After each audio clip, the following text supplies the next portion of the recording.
Hey guys, Phil here with, I was kind of hoping you'd say your name, with Hannah. Not quite what I was hoping for. But the point is, we're here to talk to you about lacrosse. Lacrosse is a big passion of mine. I have been involved in the sport for about 20 years, and I wanted to share that with all of you. Hannah is not... I'm from Alabama. I don't think we have lacrosse. You do. We thought we would just have Hannah ask me some questions. I'll answer them. We can give you guys a little bit of what lacrosse is. So first question, why lacrosse? It's a lot of fast-paced things. Considered to be the fastest sport on two legs. But what two legs? Aren't all sports on two legs? Yeah, it's just an expression.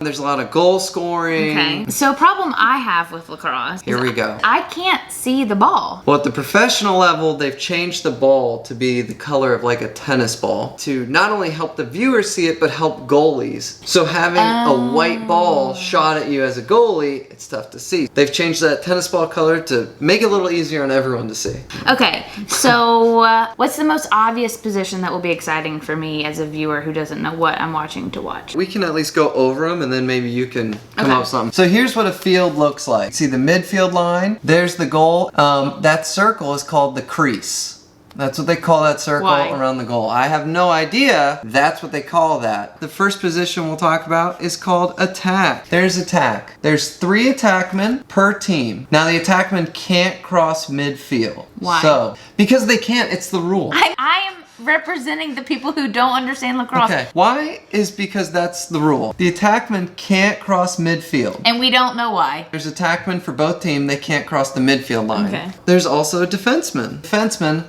can't cross the midfield line either. So you have attack and defense for both teams. Neither the attack or the defense can cross midfield. 2 positions. We have attack, we have defense. Okay, and they are all just confined to a certain part of the They're field. confined to the midfield line. Are they on the same team as the A? No. The attack is for one team. A team wouldn't defend their own players. Okay, there was a logic behind it. But yes, they are trying to stop their own team from scoring. No, I thought maybe the defense for this, like, there's some logic there. Okay, there's maybe. So, defense for one team, attack for the other team on both sides. Well, now right? it's obvious. The final one I'll go over, midi or midfield. It's midfield player. We often call it a midi. They're the only ones who can cross the midfield line? Right. So a midi, they can go wherever they want. They have they no play rules. Offense. Like as far as like where they can go other than Correct. outside of the boundaries. Correct. Last one's pretty obvious, and that is goalie. On the goal line, inside the crease. There you have it. The goalie can only go to midfield line. Got it. But you didn't tell me who's the most exciting player. Well, what do you think? Like, I mean, I think midi, but who scores goals? Attack guys score a lot of goals. Middies do score goals. Okay, question. What were you? Midi. There's goalies, and goalies are psychopaths. They saved the day.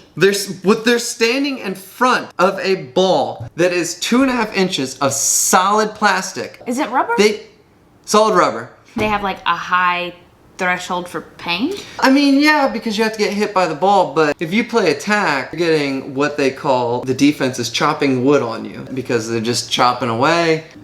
You know what it's like when you have a kid and they just keep saying why or how come? But that's how I feel when it comes to lacrosse is I don't understand. Okay. So the point of this video is to help people like me understand because sports are few and far between right now. We're just excited to watch sports and we need to know and we want to know why. I think that's good, but there are things that the reason why is because that's the game. Basketball, they have a rim and a hoop. I don't know why. I thought it was because but that's like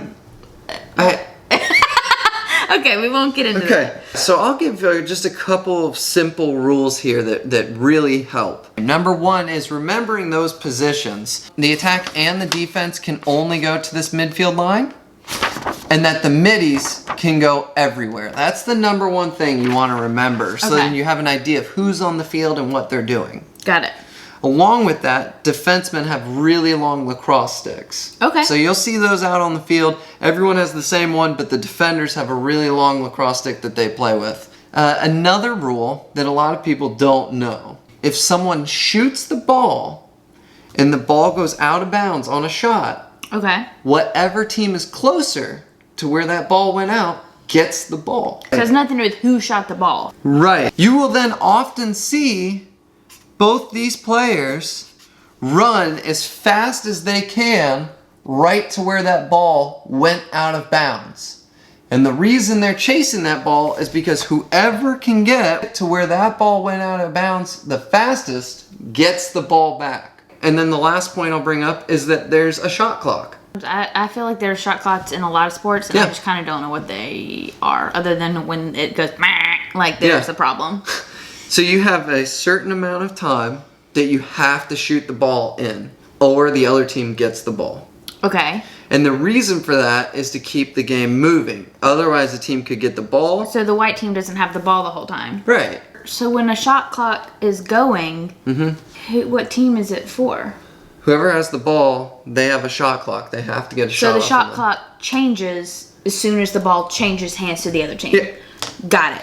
Way more simple than I actually thought it was. This is only for the professional level. So we've gone over a few things. We've gone over the positions. We've gone over chasing the ball out of bounds on a shot. We've gone over a shot clock. The last thing that I always tell people, in the professional league, there is a 2-point arc. So every shot counts for 1 point or 1 goal. If it's outside this arc, kind of like a 3-pointer in basketball. But if it's outside this arc in lacrosse, it's 2 points. That's only at the professional level. Usually going to be a good shot is when a player catches it if his hands are what we call free. The defenseman's not near me and I catch it and I just have space. So my hands are what we call, my hands are free. No one's on them, no one's trying. And I have time to go back and shoot it. I personally feel a little more prepared going into this as a Southerner who really only watches football, and even then still doesn't fully understand. There's no offsides in football, right? There is. What? This is a lacrosse. This is a lacrosse segment, Hannah. Golly. I just have been ignoring offsides my entire life. I used to get called offsides all the time when I played soccer. When I was little, imagine. And I didn't understand why. Okay, anyway, now I get it. Okay. He's on Twitter. It's time for me to make some burgers. PLL updates on Twitter. Yeah, no. I'm PLL updates, but my Twitter, got him. My Twitter handle is at the PLL Pearl. Okay, well what about on Instagram? Same thing. Okay. Find him on Twitter, and I was about to say LinkedIn, Instagram, and talk to him about lacrosse, because if you don't, I have to. Please help me. Go lacrosse. Thanks. Ah.